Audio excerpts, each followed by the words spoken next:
ಹರಿಯಾಣ ವಿಧಾನಸಭಾ ಮತದಾನ ಮುಕ್ತಾಯ. ಅಕ್ಟೋಬರ್ 8ಕ್ಕೆ ಅಭ್ಯರ್ಥಿಗಳ ಭವಿಷ್ಯ ನಿರ್ಧಾರ. ಎಕ್ಸಿಟ್ ಪೋಲ್ನಲ್ಲಿ ಕಾಂಗ್ರೆಸ್ ಪಕ್ಷಕ್ಕೆ ಅಧಿಕಾರ.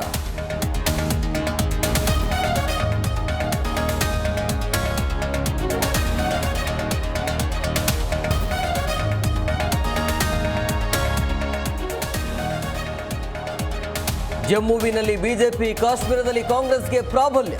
ಒಟ್ಟು 90 ಕ್ಷೇತ್ರಗಳಲ್ಲಿ ಬಿಜೆಪಿ ದೊಡ್ಡ ಪಕ್ಷ ಸಾಧ್ಯತೆ. ಕಲಂ 370 ರದ್ದು ಬಳಿಕ ರಾಜಕೀಯ ಚಿತ್ರಣ ಬದಲು.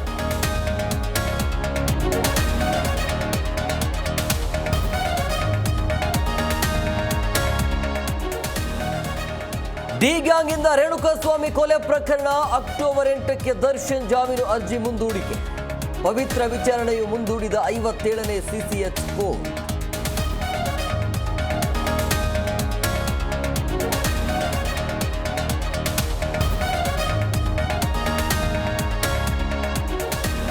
ಪೊಲೀಸರ ರಿಮ್ಯಾಂಡ್ ಅರ್ಜಿಯಲ್ಲಿನ ಲೋಪ ಆಧರಿಸಿ ವಾದ. ಮಂಗಳವಾರ ಇತರೆ ಆರೋಪಿಗಳ ಪರ ವಾದ ಮಂಡನೆ. ಬೆಂಗಳೂರಿನಲ್ಲಿ ದರ್ಶನ್ ಪರ ವಕೀಲ ಸುನಿಲ್ ಹೇಳಿಕೆ.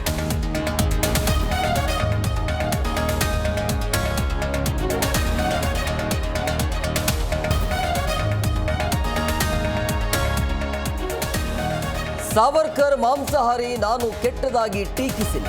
ಬಿಜೆಪಿಯವರು ಲೂಟಿಗೈದು ಸಿಎಂ ಬಗ್ಗೆ ಮಾತಾಡ್ತಾರೆ. ಸಚಿವ ದಿನೇಶ್ ಗುಂಡೂರಾವ್ ಸ್ಪಷ್ಟನೆ.